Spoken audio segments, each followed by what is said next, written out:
Bismillahirrahmanirrahim. Assalamualaikum warahmatullahi wabarakatuh.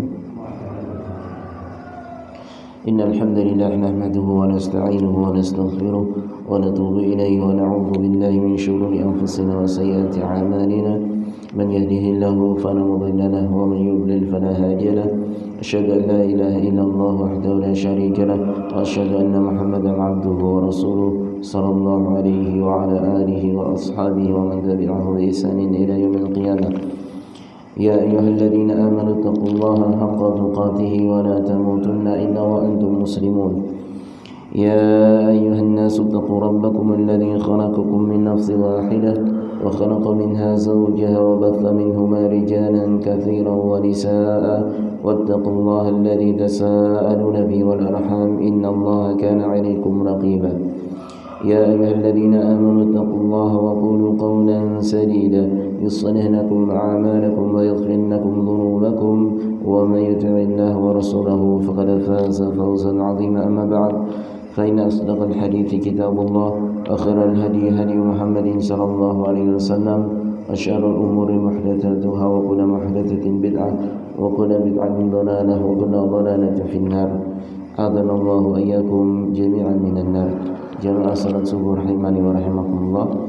Alhamdulillah kita dipertemukan kembali oleh Allah Subhanahu wa taala di majelis yang mulia ini, yaitu dalam rangka belajar ilmu syar'i, yang ini merupakan kewajiban kita dalam rangka untuk merealisasikan tujuan kita diciptakan di dunia, yaitu ibadah kepada Allah Subhanahu wa taala.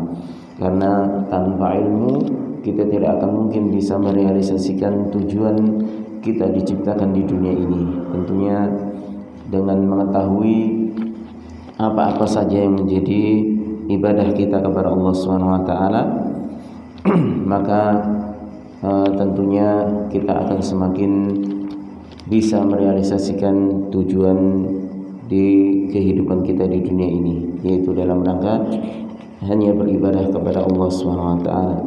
Baik, kemudian kita lanjutkan pelajaran kita, yaitu kitab Lum'atul I'tiqad yang ditulis oleh Ibnu Qudamah Al-Maqdisi rahimahullahu taala. Masih membahas tentang seputar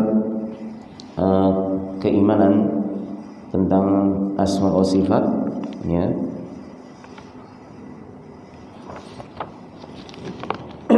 Baik, masuk poin kedua dari kitab ini yang beliau kasih judul. Poin kedua ini at-taslim wal qabul wal qabul di ayati wa ahadits sifat, yaitu menerima dengan sepenuhnya terhadap ayat-ayat dan juga hadis-hadis yang berkaitan dengan sifat-sifat Allah Subhanahu wa taala.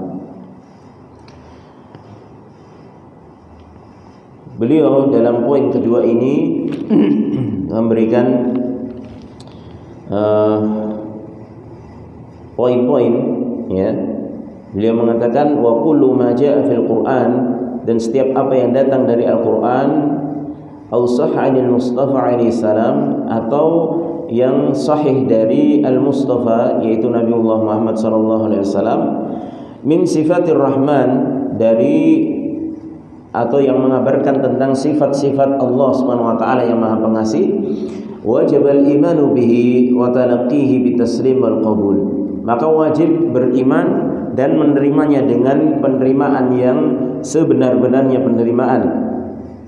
Wa tarku ta'arrud lahu birrad, dan meninggalkan untuk mempertentangkan terhadap sifat-sifat Allah Subhanahu wa taala tersebut, dengan baik dengan cara menolaknya ataupun takwil, ya, wa tashbih, ataupun dengan mentasbihnya. Takwil itu menyimpangkan dari maknanya, kemudian tasbih ini menyerupakan, wa tamtsil ini memisalkan. Maka tidak boleh, ya, seorang ketika menerima atau mengetahui ayat-ayat ataupun dalam hadis-hadis Nabi alaihi salatu wasallam yang sahih, yang mengkhabarkan tentang sifat-sifat Allah Subhanahu wa taala, maka dia harus beriman dan menerima, dan tidak boleh dia mempertentangkannya dengan alasan ini bertentangan dengan ini, ya, atau dengan alasan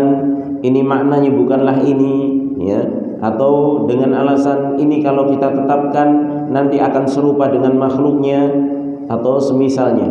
Maka ini enggak boleh. Wajib untuk diimani dan diterima. Wa ma ashkala min dzalika, dan adapun yang muskil, yang sulit dari hadis-hadis ataupun ayat-ayat tentang masalah sifat Allah Subhanahu wa taala yang kita kesulitan untuk memahaminya, wajib itsbatu lafdhan, maka wajib untuk kita tetapkan secara makna, dan telah kita jelaskan pada pertemuan yang lalu bahwasanya makna dari ucapan penulis di sini bukanlah menunjukkan bahwasanya beliau berpaham mufawwidah, artinya yang hanya mengimani secara makna saja. Tapi dalam tulisan-tulisan yang lainnya beliau telah menjelaskan, di antaranya dalam kitab beliau Dhammut Ta'wil, itu telah menjelaskan bahwasanya yang wajib bagi seseorang ketika mendapati kesulitan di dalam memahami ayat-ayat sifat dan hadis-hadis yang berkaitan dengannya, maka wajib menetapkannya secara lafaz dan juga maknanya, ya, menetapkan lafaz dan juga maknanya, ya, karena maknanya itu jelas, ya, karena Allah Subhanahu wa taala ingin mengkhabarkan tentang dirinya, enggak mungkin dengan sesuatu yang tidak dipahami maknanya, ya. Kalau hanya sekedar lafaz saja maka ini sesuatu hal yang tidak pas, ya, tentu akan tidak ada hikmahnya, ya, ketika Allah Subhanahu wa taala ingin mengkhabarkan tentang dirinya, tentang sifat-sifat yang dimilikinya kepada hamba-hambanya, agar hamba-hambanya itu semakin cinta, semakin takut kepada Allah Subhanahu wa taala, kemudian kok tidak dipahami maknanya, hanya sekedar lafaz saja, maka ini tentunya kalam yang abad, yaitu ucapan yang sia-sia, ya. Maka dari itu di sini yang dimaksud mu'alif tentunya masih global, dan itu dijelaskan dalam kitab-kitab lainnya yang beliau tulis, dan ini menunjukkan bahwasannya pemahaman penulis di sini yaitu Ibnu Qudamah Al-Maqdisi rahimahullah taala itu adalah pemahaman Ahlus Sunnah wal Jamaah, ya. Karena pemahaman mufawwidah yang hanya menetapkan lafaz saja tanpa makna, ini pemahaman yang paling keji dan paling jelek di dalam memahami nama-nama dan sifat-sifat Allah Subhanahu wa taala. Makanya orang-orang mufawwidah itu ketika ditanya Ar-Rahman 'alal 'arsy istawa, Allah beristiwa di atas arsy, atau yadullahi fawqa aydihim, dosanya tangan Allah di atas tangan-tangan mereka, ya, ketika berbaiat, maka mereka mengatakan ya Allah ini adalah yadullah, tapi ketika ditanya makna yad apa, wallahu alam, enggak ada maknanya, ya. Dia hanya sekedar menetapkan lafaz saja. Ar-Rahman 'alal 'arsy istawa, ya kita imani Ar-Rahman 'alal 'arsy istawa. Mana istiwa apa? Wallahu a'lam. Ya, ini mufawwidah. Ya. Kalau sekilas seakan-akan wah ya benar ya. Ya, seorang itu mengimani enggak boleh menolak. Tapi ketika ditanya makna, wallahu a'lam. Ketika Allah menetapkan bahwasanya Allah Subhanahu wa taala memiliki sifat kalam, mereka mengatakan Allah memiliki sifat kalam, tapi kalam itu maknanya apa? Mereka enggak mau mengatakan. Artinya menyerahkan begitu saja, ya. Maka ini pemahaman yang menyimpang di antara penyimpangan-penyimpangan terhadap akidah asma wa sifat, ya. Maka yang benar adalah wajib menetapkan secara lafaz dan makna. Ketika dikatakan Allah punya tangan, iya, ya, dan tangan itu maknanya maklum, ya, semua pasti memahami apa makna tangan, ya, semua memahami makna kalam, ya. Baik, yang itu merupakan ada kandungan-kandungan huruf dan juga ada kandungan-kandungan sautnya, sebagaimana dalam hadis Nabi SAW yang mengkhabarkan tentang para malaikat yang ketika mendengar Allah SWT berkalam, yaitu mengucapkan firman, maka para malaikat semuanya pingsan, ya, semuanya pingsan karena mereka mendengar Allah SWT sedang berkalam atau berbicara, ya. Cuman yang kita serahkan adalah hakikatnya, ya. Yang kita serahkan hakikatnya. Hakikatnya bagaimana kalam tersebut, hakikatnya bagaimana tangan tersebut, ya. Maka ini kita serahkan kepada Allah SWT karena hanya Allah SWT yang tahu. Bagaimana Allah beristiwanya, maka ini Allah SWT yang tahu, dan Allah tidak mengkhabarkan tentang hal itu. Allah hanya mengkhabarkan tentang bagaimana Allah SWT beristiwa, ya. Artinya secara lafaz dan maknanya, ya, istiwa adalah ala wartafa'a, yaitu tinggi dan berada di ketinggian di atas arsy-Nya, ya. Baik. Ada juga sebagian kaum Mu'tazilah yang mereka mengatakan, ya, bahwasannya ketika mereka mengatakan Allah itu punya sifat kalam tapi tidak ada huruf, tidak ada suara, ya, maka ini aneh, ya. Dan yang paling membingungkan adalah madhabnya Mu'tazilah, ya, madhabnya Mu'tazilah, dan ini banyak diadopsi sekarang oleh saudara-saudara kita dari Asy'ariyah, ya. Karena ini asal muasalnya dari filsafat, ya.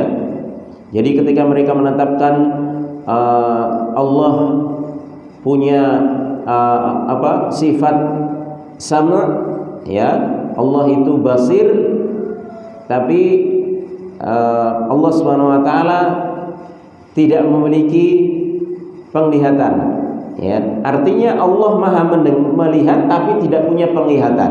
Allah maha mendengar tapi tidak punya pendengaran, ya.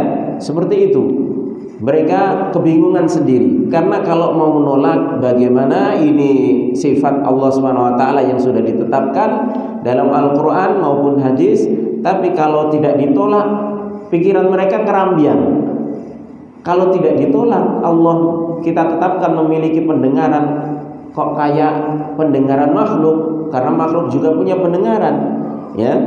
Jadi ketika mereka menentukan sikap terhadap hadis-hadis maupun ayat-ayat Al-Quran dalam masalah asma wa sifat, mereka itu sudah terbayangkan makhluk terlebih dahulu, sehingga ketika Allah SWT mengkhabarkan sesuatu yang namanya sama, maka mereka berkonsekuensi kalau namanya sama hakikatnya juga akan sama. Padahal tidak mesti, nama boleh sama tapi hakikat bisa saja berbeda, dan ini kita saksikan sendiri di dalam kehidupan kita. Maka orang-orang Mu'tazilah ini kebingungan. Akhirnya mereka mencetuskan pemikiran bahwasanya Allah itu maha mendengar tapi tidak memiliki pendengaran. Allah maha melihat tapi tidak memiliki penglihatan. Nah, ini aneh, ya. Baik. Wa tarku ta'arrud li ma'nahu, dan hendaknya kita meninggalkan pertentangan atau mempertentangkan terhadap makna-makna dari sifat-sifat Allah SWT. Wa naruddu ilmahu ila qailihi, dan kita kembalikan ilmunya kepada yang mengucapkannya, yaitu Allah SWT. Ini kembalikan hakikatnya. Wa naj'alu uhdatahu ala naqilihi, dan kita jadikan janjinya tersebut, ya, yang kita diwajibkan untuk mengimani, ya, kita kembalikan kepada penukilnya, yaitu Nabi Muhammad SAW. Nabi Muhammad SAW menyampaikan wahyu dari Allah berupa Al-Quran dan juga hadis-hadis yang beliau ucapkan alaihi salatu wassalam dalam hadis yang sahih.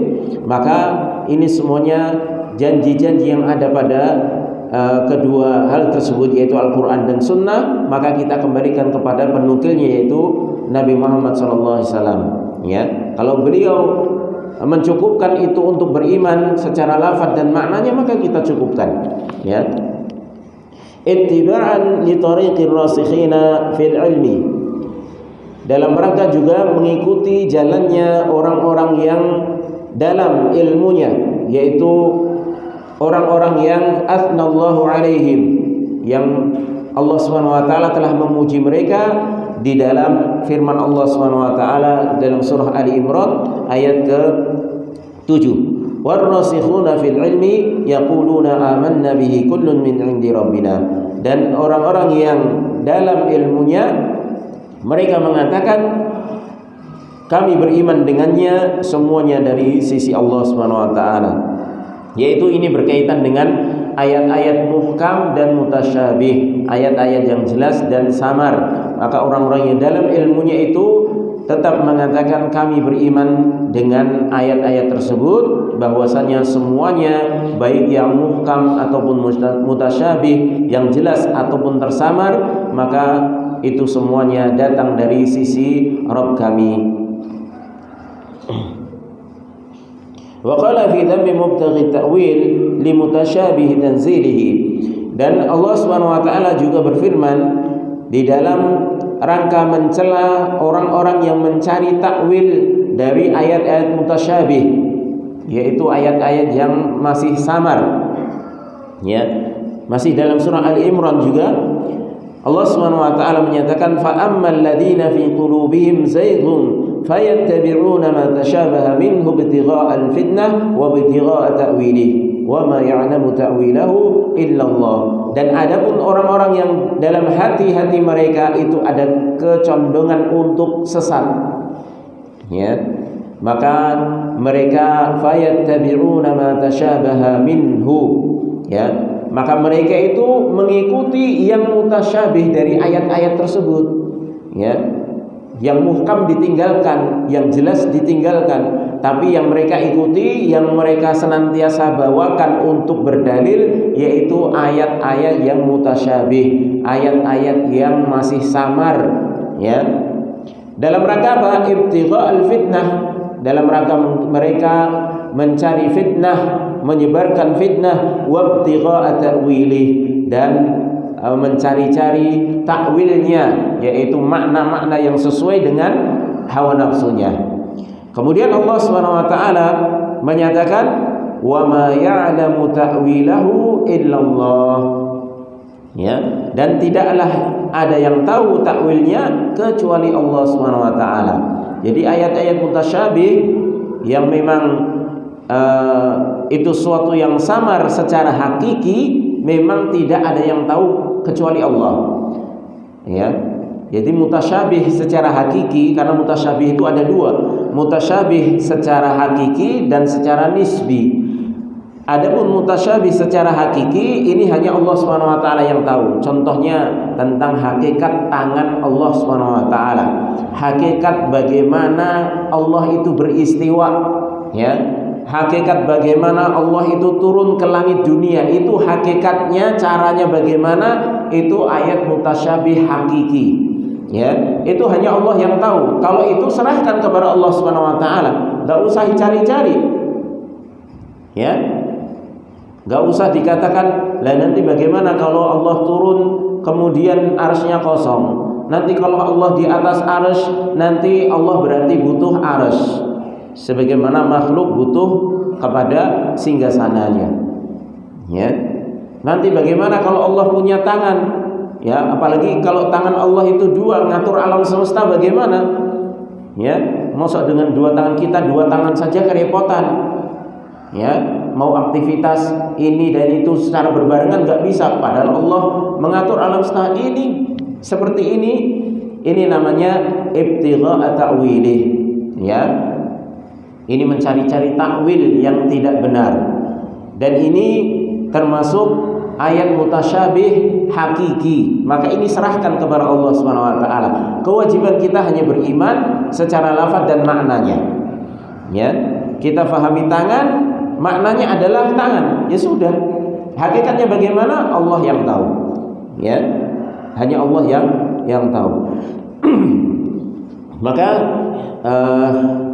ini tentang masalah orang-orang yang memiliki kecenderungan dalam hatinya terhadap penyimpangan. Mereka hanya mengikuti ayat-ayat yang mutasyabih. Ini mutasyabih hakiki harus kita serahkan kepada Allah Subhanahu wa taala. Makanya di sini disebutkan wa ma ya'lamu ta'wilahu illallah. Setelah Allah menyebutkan tentang bagaimana orang-orang yang ingin mencari-cari atau mengikuti ayat-ayat yang mutasyabih, ayat-ayat yang masih samar. Adapun ayat-ayat yang mutasyabih secara nisbi, maka ini adalah bisa jadi mutasyabih atau samar itu dari sisi satu orang. Adapun orang yang lain maka bisa jadi muhkam ayat tersebut. Ya. Ini namanya nisbi, ya. Tidak difahami bagi satu orang, tapi bagi orang yang lain ini faham. Ya. Contoh misalnya, sebagian ulama bisa memahami ayat tentang bahwasanya Allah Subhanahu wa taala menyebutkan tentang hukum membunuh orang, yaitu membunuh seorang muslim. Wa may yaqtul mu'minan muta'ammidan fajazaohu jahannam khalidan fiha. Ya. Bahwasanya barang siapa yang membunuh seorang mukmin dalam kondisi sengaja, fajazaohu jahannam. Dalam surah An-Nisa itu disebutkan fajazaohu jahannam, maka balasannya adalah neraka jahanam khalidan fiha.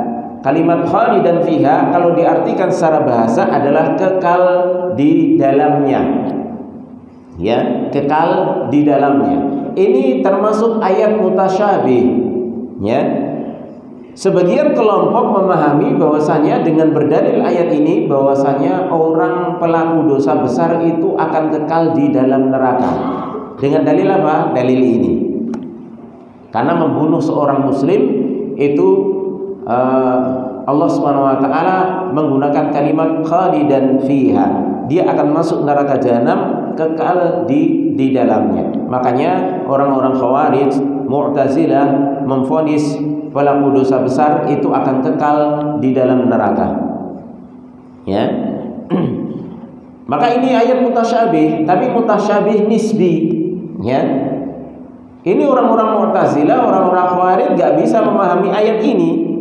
Kenapa? Karena mereka hanya mencukupkan ketika mengambil hukum itu mencukupkan satu dalil atau dua dalil saja, tidak seluruhnya dikumpulkan kemudian baru mengambil hukum. Adapun ulama Ahlussunnah wal Jamaah, maka mereka menggabungkan semua ayat-ayat dan hadis-hadis yang berkaitan dengan hukum pelaku dosa besar.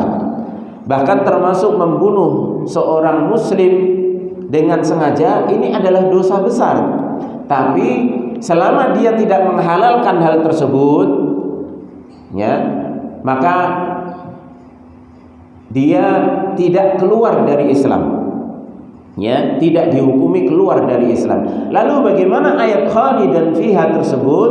Khalidan fiha, kalimat khalidan fiha ini sering digunakan dalam kaidah, ya, dalam tafsir, ya, ataupun dalam hadis itu sering digunakan. Menurut kaidah itu digunakan untuk sesuatu yang lama, ya. Dalam arti ketika seorang itu melakukan dosa besar, selama dosa itu bukan dosa yang membatalkan keislaman seperti syirik.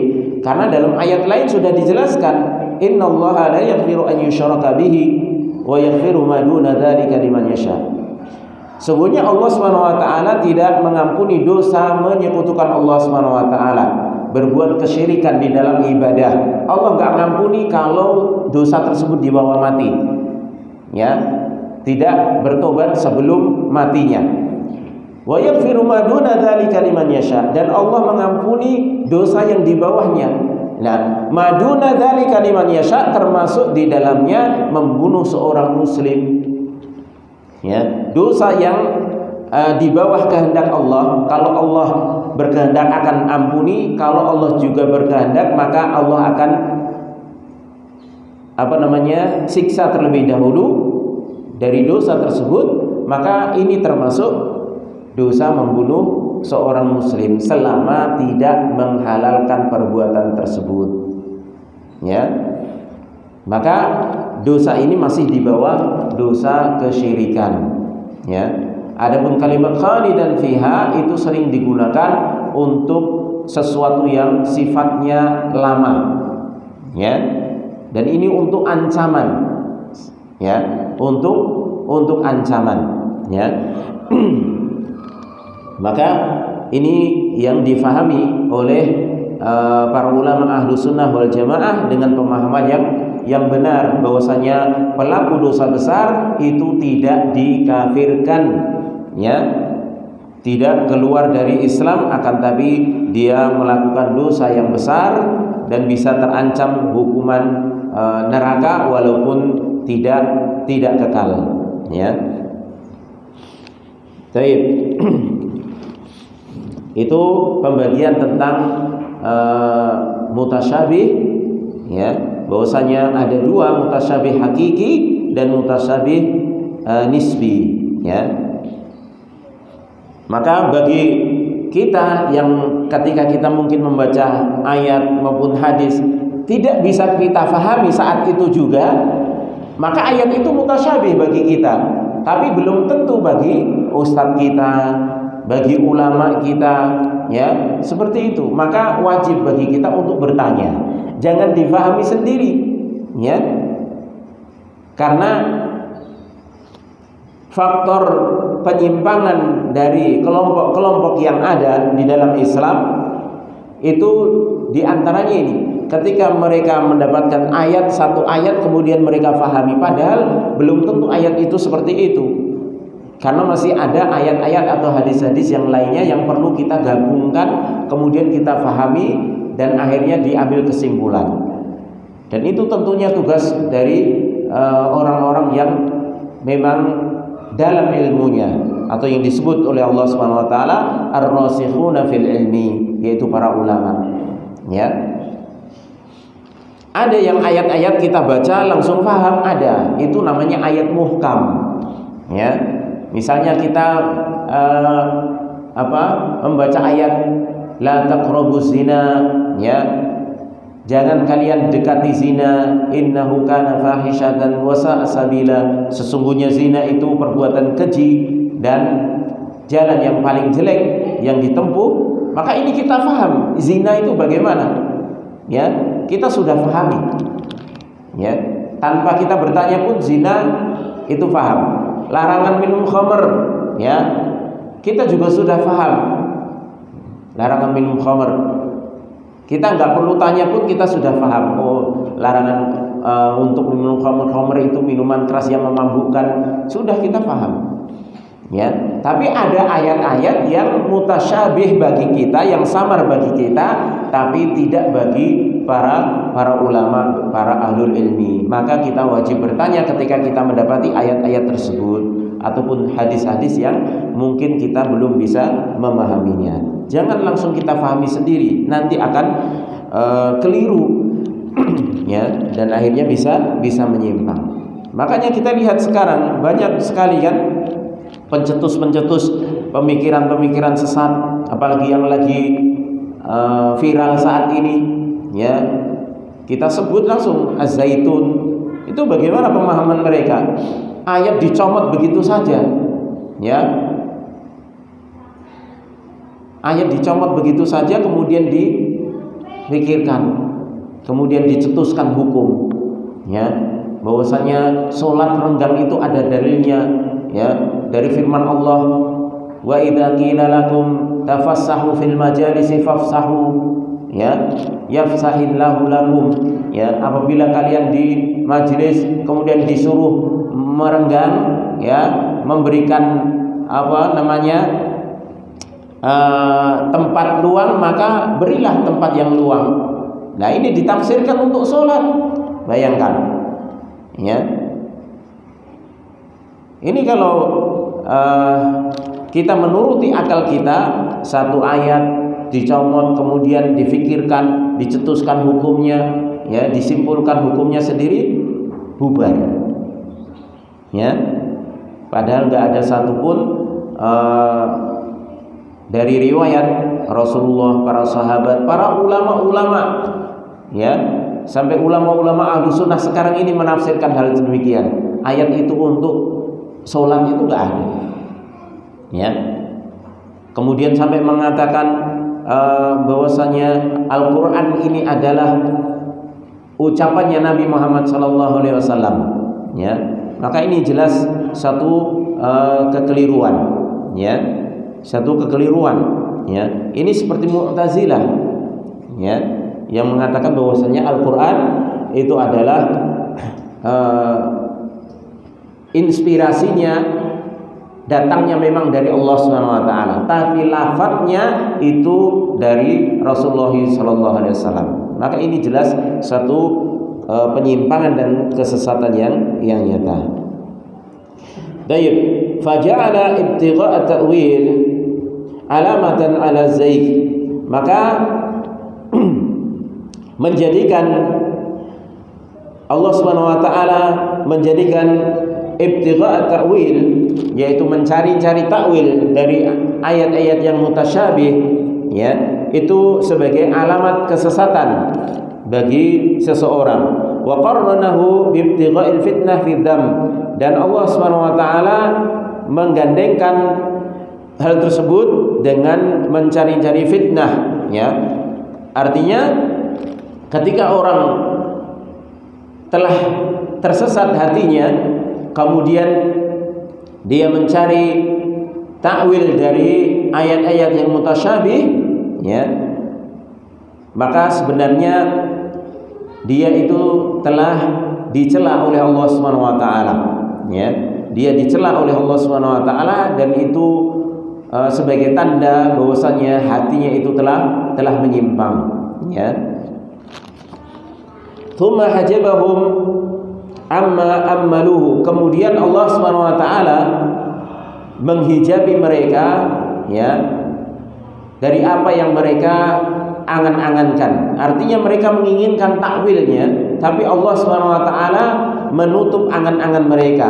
Wa qata'a atma'ahum, dan Allah Subhanahu wa taala memutus, ya, ketamakan mereka, keinginan mereka, amma qasuduhu, dari apa yang mereka inginkan, ya, yaitu dengan firman Allah Subhanahu wa taala, wa ma ya'lamu ta'wilahu illallah, tidak ada yang mengetahui takwilnya kecuali Allah Subhanahu wa taala, ya. Maka di sini Allah Subhanahu wa taala langsung memutus apa yang mereka inginkan. Mereka ketika menghadapi ayat-ayat yang samar, ya, ayat-ayat yang mutasyabih, dan mereka jadikan itu sebagai dalil mereka hanya menginginkan fitnah, dan mereka menginginkan takwilnya agar sesuai dengan hawa nafsu mereka, dan itu sebagai tanda perbuatan mereka itu tersebut bahwasanya hati mereka menyimpang. Maka Allah katakan bahwasanya mereka tidak akan pernah mencapai apa yang mereka inginkan dengan mengatakan wa ma ya'lamu ta'wilahu illallah, dan tidak ada yang mengetahui takwilnya kecuali Allah Subhanahu wa taala. Ini matan dari penulis. Kemudian kita lihat syarahnya dari Syekh Muhammad bin Shalih Al-Utsaimin rahimahullahu taala. Taqsimu nususi sifat wa tariqatun nasi fiha. Pembagian nas-nas sifat dan juga jalan manusia di dalam mensikapi nas-nas tentang masalah sifat-sifat Allah Subhanahu wa taala tersebut. Tanqasimu nususul kitab wa sunnah al-waridah fi sifat ila qismain. Nas-nas dalam Alkitab dan sunnah yang ada yang berkaitan dengan sifat-sifat Allah Subhanahu wa taala itu terbagi menjadi dua, wadihun jali wa mushkilun khafi, yaitu nas-nasnya itu jelas dan ada juga yang muskil khafi, yang tersembunyi, ya, tidak mudah untuk difahami. Fal wadih man tadaha lafzuhu wa ma'nahu fayajibul imanu bihi lafzan wa ithbatu ma'nahu haqqan bila raddin, ya, wala ta'wilin wala tashbihin wala tamthilin li'anna syar'a warada bihi fawajib al-imanu bihi wa tanqihi bil qabul wa taslim. Adapun yang ayat-ayat ataupun hadis-hadis yang berkaitan dengan sifat-sifat Allah, yang jenis pertama adalah yang jelas, yaitu yang maknanya jelas, lafadznya jelas, ya. Maka dalam masalah ini, ya, dalam masalah ini maka wajib iman secara lafadz dan menetapkan maknanya, ya, secara hakiki dan tanpa menolak dan tidak mentakwil, yaitu menyimpangkan maknanya, ya. Secara hakiki itu maksudnya maknanya yang hakiki, ya. Kalau makna yang tidak hakiki itu namanya takwil, ya, seperti tangan Allah diartikan dengan kekuatan, ya, beristiwa di atas arsy, ya, berada di atas arsy ditetapkan dengan makna yaitu menguasai, ya.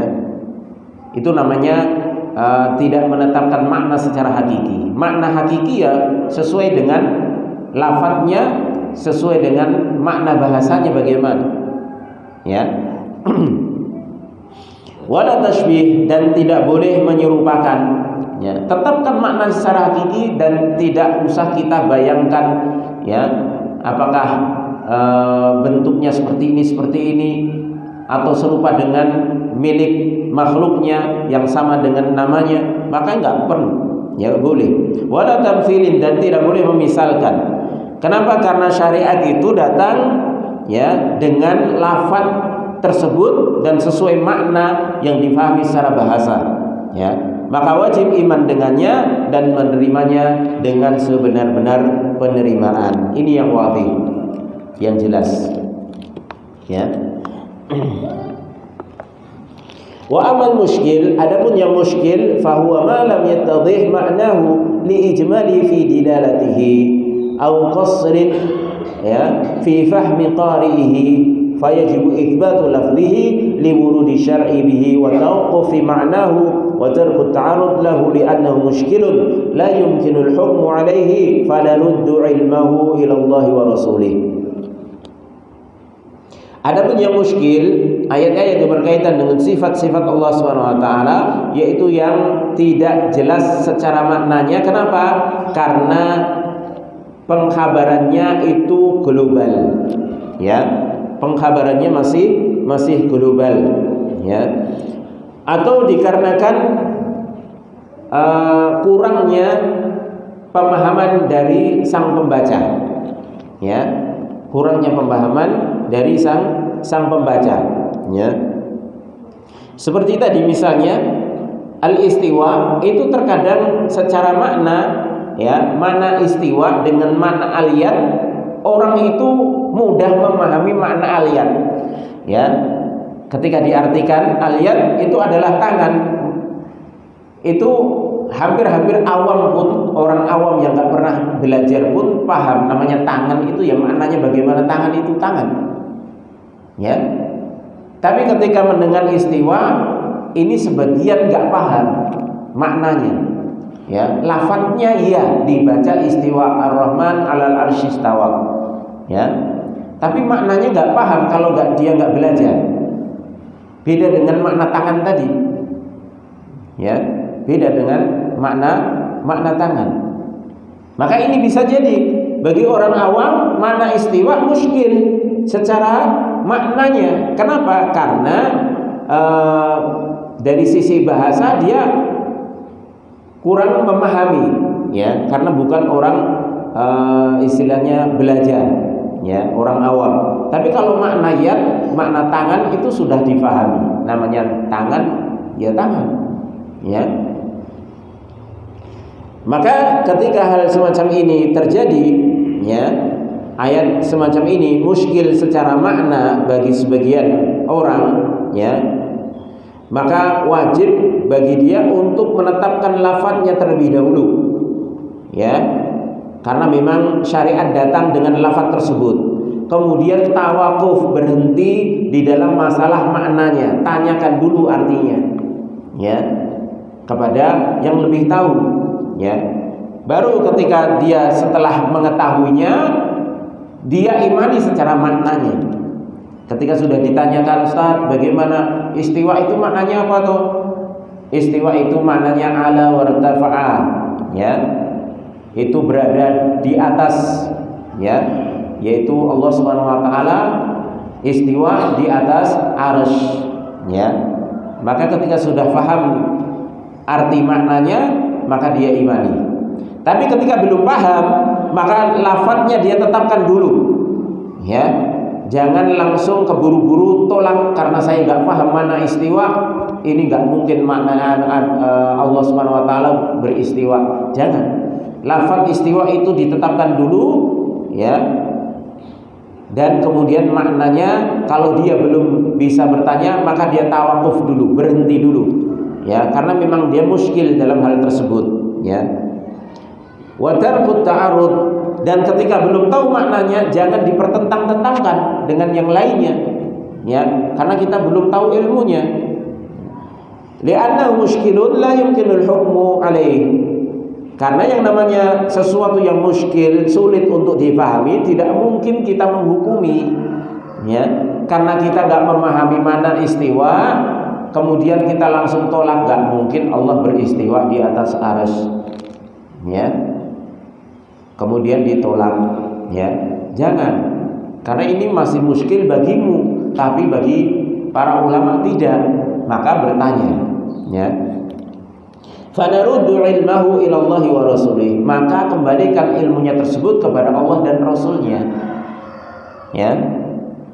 Kalau kepada Rasulnya, Rasul sudah nggak ada, maka kepada pewarisnya sekarang ini, para ulama-ulama Ahlus Sunnah wal Jamaah yang mengikuti manhaj atau metode di dalam beragama Rasulullah SAW dan para sahabatnya. Tanya, ya.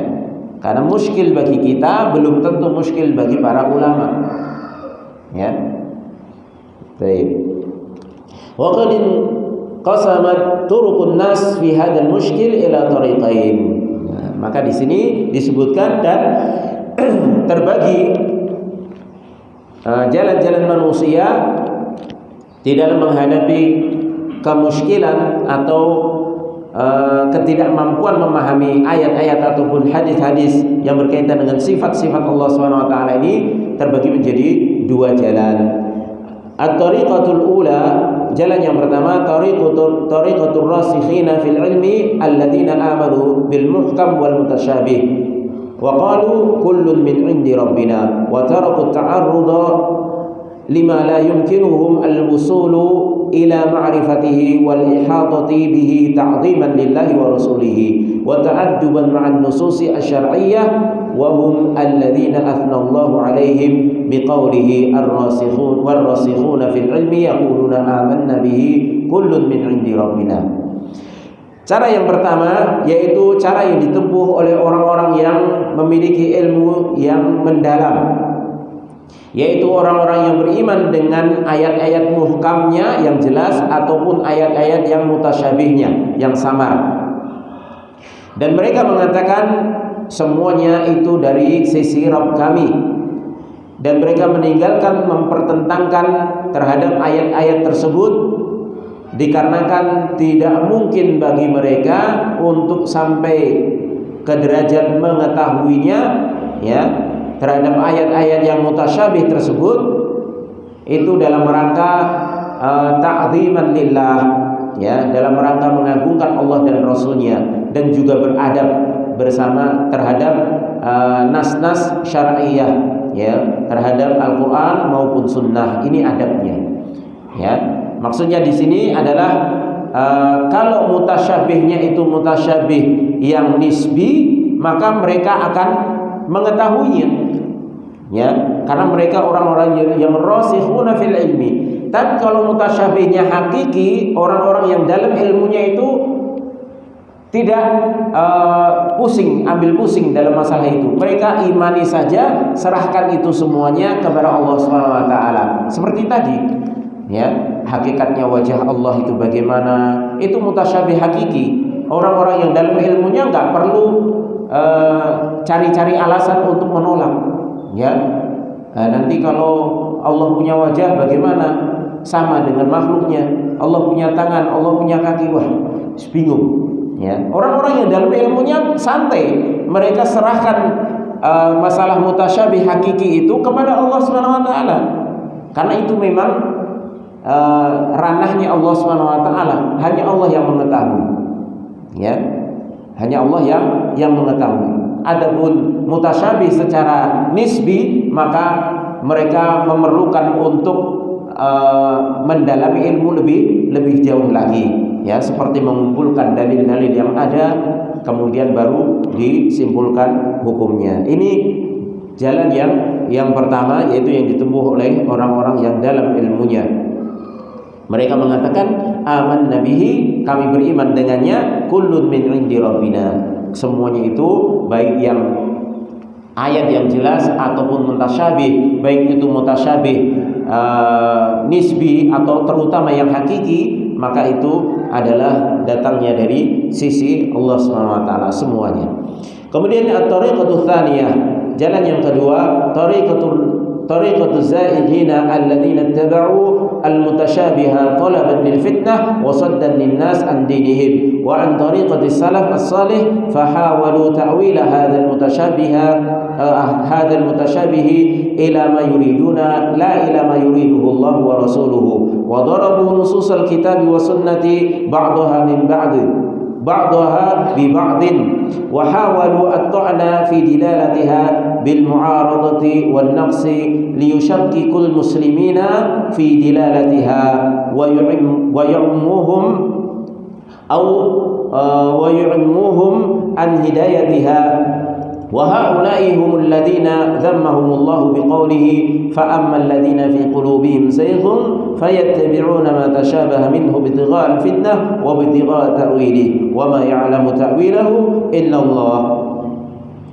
Jalan yang kedua yang ditempuh oleh manusia di dalam menghadapi nas-nas, dalil-dalil berkaitan dengan sifat-sifat Allah Subhanahu wa taala adalah jalannya orang-orang yang menyimpang, yaitu orang-orang yang mengikuti ayat-ayat mutasyabih saja, ya, ayat muhkamnya nggak diikuti. Seperti tadi, ya, memahami dan menyimpulkan hukum bahwasanya pelaku dosa besar itu misalnya dia kekal di dalam neraka dengan satu ayat saja, ya, tanpa mengambil ayat yang muhkam yang jelas, ya.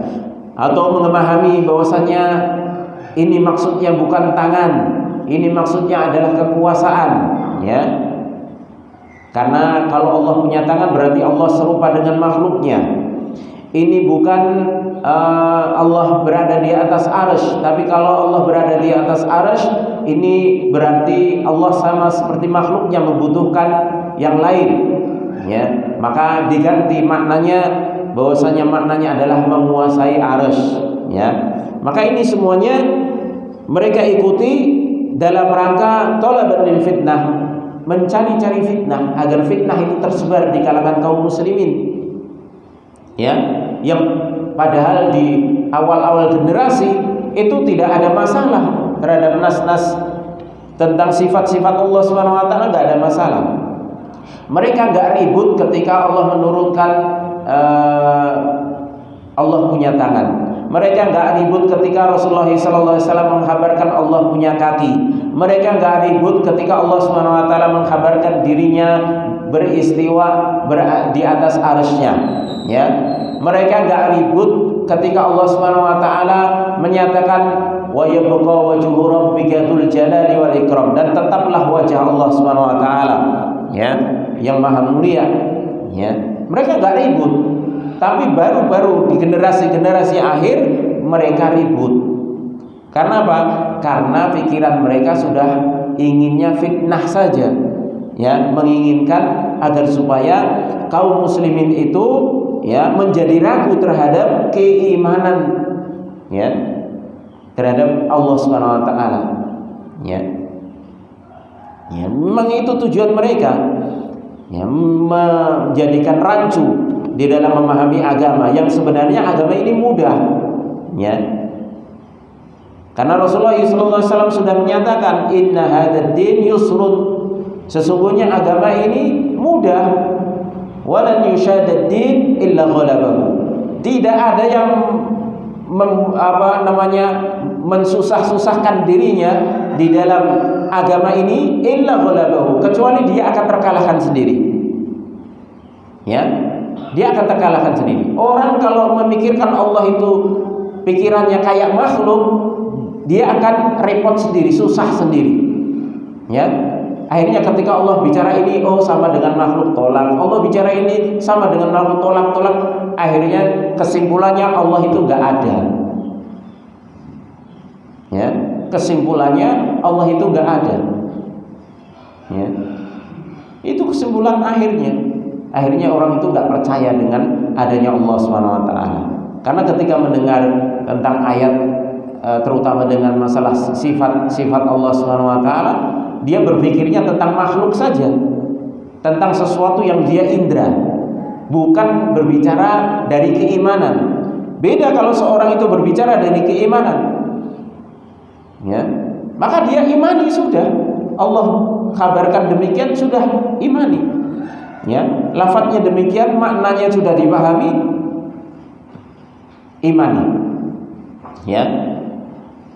Adapun hakikatnya wallahu a'lam, hakikatnya ada, tapi kita tidak diberitahu tentang hakikatnya. Makanya Imam Malik ketika ditanya kaifastawa, bagaimana Allah Subhanahu wa taala itu beristiwa ya, berada di atas arsy-Nya itu bagaimana? Maka Imam Malik mengatakan al-istiwa'u ma'lumun, istiwa itu sudah maklum. Ini sama ketika orang ditanya bagaimana tangan Allah, maka jawab yadullahi ma'lumun, tangan Allah itu maklum. Artinya tangan itu sudah difahami, maknanya itu faham ya. Orang kalau mendengar kalimat tangan, mendengar kalimat wajah itu faham ya. Wal kaifu majhul, adapun hakikatnya bagaimana cara Allah istiwa, bagaimana bentuk tangannya Allah ya, bagaimana bentuk wajahnya Allah, bagaimana bentuk kakinya Allah, itu majhul, artinya kita nggak tahu ya. Dan kita nggak usah kepo masalah kaifiyah. Kaifiyahnya kita yakini ada, wujudnya ada. Karena apa? Karena zat Allah itu juga wujud, maka sifat-sifat Allah juga wujud. Kita imani itu, tapi nggak usah kita kepo. Zatnya kita nggak tahu, maka sifatnya juga kita nggak akan tahu ya. Maka nggak usah kepo terhadap kaifiyahnya ya. Sudah kita imani saja, serahkan itu kepada Allah Subhanahu wa taala. Kita imani lafaz dan maknanya ya. Wal imanu bihi wajib, dan iman dengannya itu wajib ya. Wasu'alu anhu bid'ah, dan bertanya tentang bagaimananya itu yang bid'ah, tidak diperbolehkan ya. Makanya Imam Malik marah ketika ditanya tentang hakikat bagaimana Allah Subhanahu wa taala, atau caranya Allah Subhanahu wa taala beristiwa di atas arsy itu bagaimana. Imam Malik marah ya, karena kewajiban kita hanya beriman begitu saja ya, imani saja. Sebagaimana dulu para sahabat ketika ayat tersebut turun pertama kali kepada mereka, mereka sudah diem karena mereka sudah paham secara bahasa demikian maknanya, dan mereka imani, tidak perlu bertanya. Mereka nggak pernah bertanya, ya Rasulullah tangannya Allah itu bagaimana ya, mereka nggak tanya seperti itu. Ya Rasulullah kakinya Allah itu bagaimana, mereka nggak tanya seperti itu ya. Baik. Jadi itu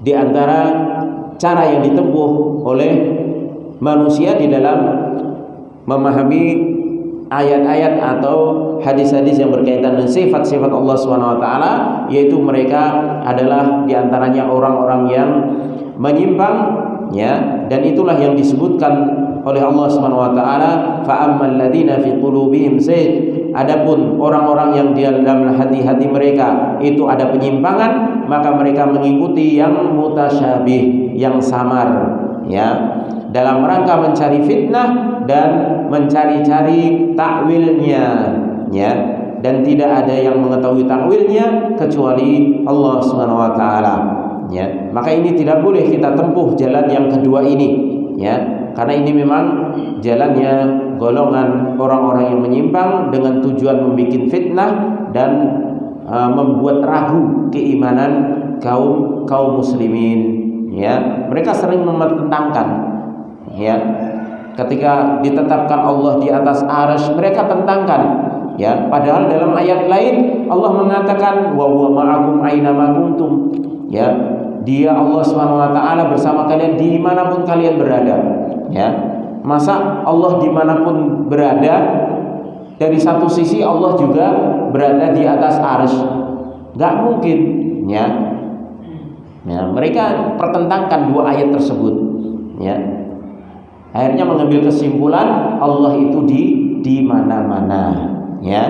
Bahkan dikatakan, ada yang mengatakan Allah itu tidak boleh ditunjuk, gak boleh di atas, gak boleh di bawah, gak boleh di samping kanan kiri, ya. Yang ini kalau kita fahami, pada hakikatnya ucapan semacam ini mengingkari keberadaan Allah SWT. Bayangkan, kalau Allah nggak boleh ditunjuk, ya, tidak di atas, tidak di bawah, tidak di kanan, tidak di kiri, istilahnya tidak ditetapkan dengan penunjukan, maka ini semuanya pada hakikatnya mengingkari keberadaan Allah. Lalu di mana Allah Subhanahu wa taala? Ya. Yang padahal Rasulullah SAW ketika bertanya kepada seorang budak perempuan ketika dites keimanannya, beliau mengatakan apa? Aina Allah. Beliau dengan menunjuk telunjuk jarinya menunjuk ke atas sambil bertanya kepada budak perempuan, ya, tersebut, ya. Aina Allah. Di mana Allah Subhanahu wa taala? Ya. Ini menunjukkan Allah Subhanahu wa taala berada di atas ketinggian, ya.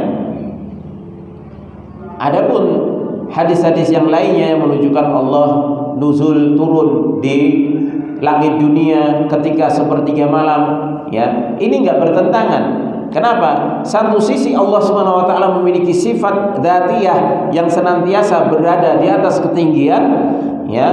Satu sisi Allah memiliki sifat fi'liyah yaitu nuzul, ya, turun, dan ini Allah Maha Kuasa. Kita enggak usah mikirkan bagaimana repot pora ya, ya. Sepertiga malam turun, tapi dari satu sisi Allah punya sifat tinggi, ya. Wah, repot banget iki, repot nek kowe. Ya, repot nek menungso, ya. Midun karo munggah ora gathuk. Ini menungso. Tapi Allah Subhanahu wa taala sudah menyatakan wallahu ala kulli syai'in qadir, selesai. Ya, Allah itu Maha mampu terhadap segala sesuatu. Allah satu sisi punya sifat ketinggian al-ulu, ya, yaitu baik uluwud dzat wa uluwus sifat, ya, ketinggian dari sifat dan juga dzatnya, ya. Satu sisi Allah mengabarkan Allah turun ke langit dunia sepertiga malam, ya. Maka gak usah kita pikirkan. Yang kita wajib kita mensikapi hadis ini adalah apa? Gunakan waktu di pertengahan malam bangun, ya, karena di situ Allah menjanjikan siapa yang minta ampunan aku ampuni, siapa yang minta pertolongan aku tolong, siapa yang meminta sesuatu akan aku kasih. Sudah itu, kita nggak disuruh bangun pikirkan ya Allah, kamu sepertiga ini di langit dunia, kemudian kamu juga katanya berada di atas, usah, ya kita nggak usah pikirkan seperti itu, ya. Ini semuanya di luar nalar kita, ya, di luar nalar kita. Dan kita yakini bahwasanya Allah Subhanahu wa taala Maha mampu melakukan segala sesuatu. Fa'alul lima yurid. Ya. Kalau kita nggak percaya dengan apa yang Allah Subhanahu wa taala kabarkan dari sifat-sifat Allah Subhanahu wa taala, ya, dengan alasan nanti kalau satu sisi turun, satu sisi Allah Subhanahu wa taala masih memiliki sifat ketinggian, ya. Maka bagaimana dengan ayat fa'alul lima yurid yang sering kita baca dalam surah Al-Buruj, ya. Fa'alul lima yurid. Allah itu maha melakukan apa yang diinginkan, ya. Berarti menunjukkan Allah itu maha mampu. Apapun yang Allah inginkan pasti akan terlaksana dan pasti akan Allah lakukan, ya. Kita nggak usah repot-repot mikirkan hal-hal yang di luar nalar kita. Maka sebenarnya dalam masalah sifat-sifat Allah Subhanahu wa taala ini adalah masalah yang gampang, simple, cuman dikarenakan semakin banyaknya penyimpangan kita jadi butuh untuk menjelaskan dan sekaligus membantah dari pemikiran-pemikiran menyimpang tersebut agar hati kita terbebas dari penyimpangan sebagaimana yang disebutkan oleh Allah Subhanahu wa taala dalam surah Ali Imran, fa'ammal ladzina fi qulubihim zayghun fayattabi'una ma tashabaha minhu ibtigha'al fitnah wa ibtigha'a ta'wilih. Ya, dan adapun orang-orang yang dalam hati-hati mereka ada penyimpangan, maka mereka hanya mengikuti ayat-ayat yang samar saja, yang mutasyabih dalam rangka mencari fitnah dan mencari-cari takwilnya, yaitu makna yang tidak sesuai dengan apa yang diinginkan oleh Allah Subhanahu wa taala. Taib, wallahu a'lam bishawab. Kita cukupkan kajian kita pada hari ini. Mudah-mudahan kita diberi pemahaman oleh Allah Subhanahu wa taala di dalam memahami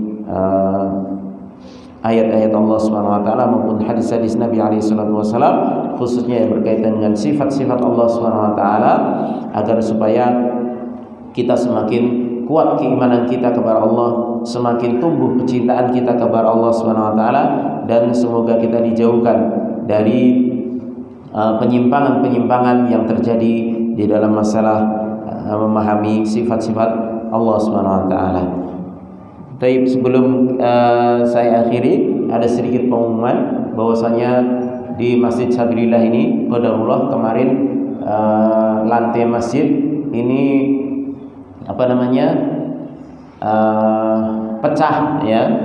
Wallahu alam, karena mungkin panas dan juga usia juga, karena sudah 20 tahun lebih sejak 2002 sekitarnya sampai sekarang.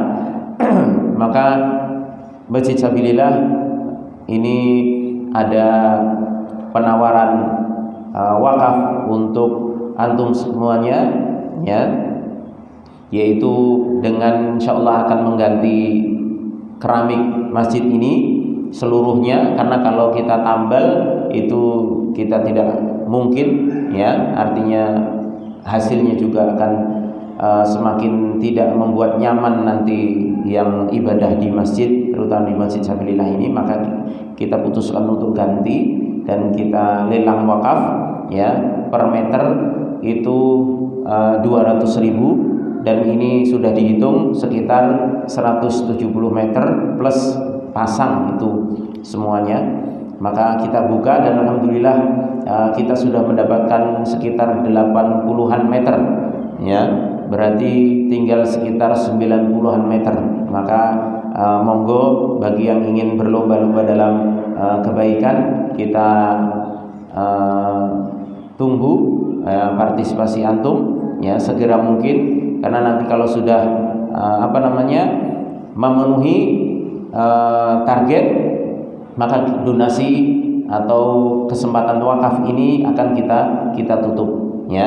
Dan wakaf ini merupakan adalah umur kedua kita sebenarnya, ya, yaitu umur kedua kita yang umur kedua ini tidak akan pernah putus ketika kita sudah wafat, karena umur kedua ini adalah umur kita nanti setelah kita di dunia.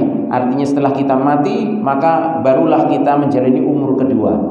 Dan umur kedua ini akan kita dapati pengaruhnya itu dengan kita memanfaatkan umur pertama, yaitu ketika di dunia. Salah satunya wakaf ini, ya, wakaf yang mana ini masya Allah kalau kita bisa menggunakan kesempatan ini, walaupun 1 meter, hatta walaupun setengah meter, ya, kita sudah mengetahui Masjid Sabilillah ini termasuk awal-awal masjid, ya, yang digunakan untuk markas dakwah Ahlus Sunnah wal Jamaah, ya. Ketika belum banyak masjid, ya, itu mengenal dakwah Ahlus Sunnah wal Jamaah, alhamdulillah, ya, karena ini dibangun sudah sejak sekitar 90-an berapa ya, 94-an ya, sekitar itu, ya.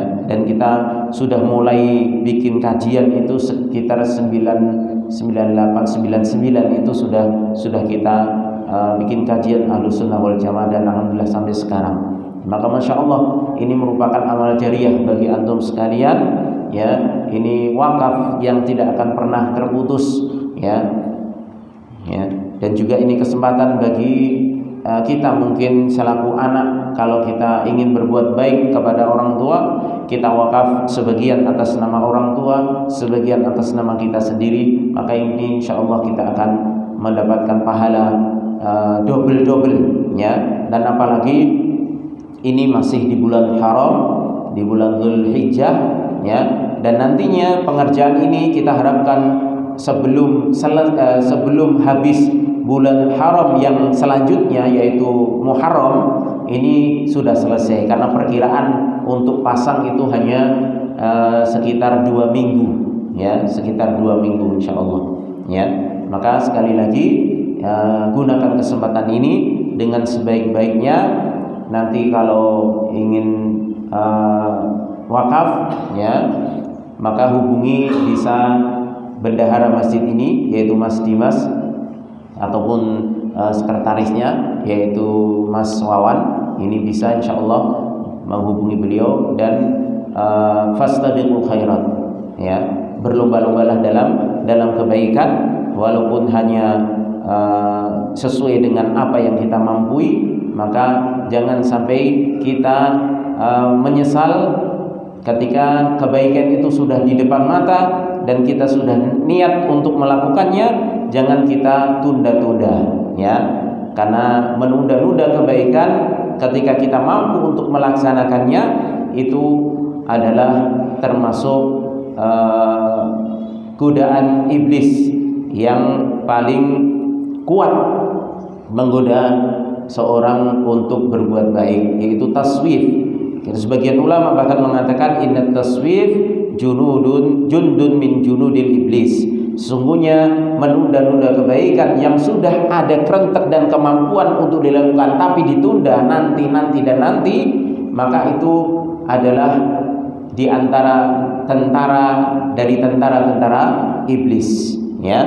Maka biasanya kalau orang sudah kerentek ingin melakukan kebaikan, saya ingin sedekah, wah nanti saja, saya mikir nanti, ya. Maka biasanya dia akan terjebak ke dalam kebutuhan ekonomi, ya. Dan itulah jebakan iblis, ya. Nanti begitu pulang dihembuskan iblis, anakmu butuh ini, istrimu butuh ini, kamu belum punya ini, kamu belum punya ini, seperti itu. Makanya kalau kita lihat para sahabat itu ketika Rasulullah SAW menawarkan tentang masalah sedekah, wakaf terutama, ya, mereka langsung, ya, berlomba-lomba, ya. Padahal notabene rata-rata para sahabat itu adalah orang-orang yang tidak mampu. Bisa dihitung jari orang-orang yang mampu dari kalangan para sahabat. Tapi mereka semuanya, hampir semuanya pernah berwakaf, ya. Hampir mereka semuanya pernah berwakaf. Bahkan ada yang wakaf itu cuma ember, wakaf itu cuma tali. Bayangkan, ya, cuma tali digunakan untuk kebaikan, di jalan Allah Subhanahu wa taala, mereka wakafkan itu. Ya, mereka wakafkan. Dan ini menjadi nilai besar di sisi Allah Subhanahu wa taala karena semuanya tergantung keikhlasan. Ya. Dan juga sesuai dengan kemampuan. Kalau memang kita mampu banyak, kita wakaf banyak sesuai karena kemampuan kita banyak. Tapi kalau kita mampunya hanya sedikit nominalnya karena memang kemampuan kita sedikit, maka kita keluarkan sedikit. Sebagaimana para sahabat, mampunya ember-ember, mampunya tenaga-tenaga, mampunya hanya seutas tali untuk mengikat tiang di masjid, dia lakukan. Ya, apalagi masjid yang alhamdulillah kita gunakan untuk kajian-kajian dan kegiatan-kegiatan sunnah, ya, dalam rangka menghidupkan sunnah Rasulullah SAW. Maka tentunya ini menjadi nilai pahala tersendiri. Maka sekali lagi ketika kita sudah memiliki niat untuk kebaikan-kebaikan tersebut, ya, maka hendaknya kita segera melakukannya sebelum kesempatan tersebut diambil dari kita.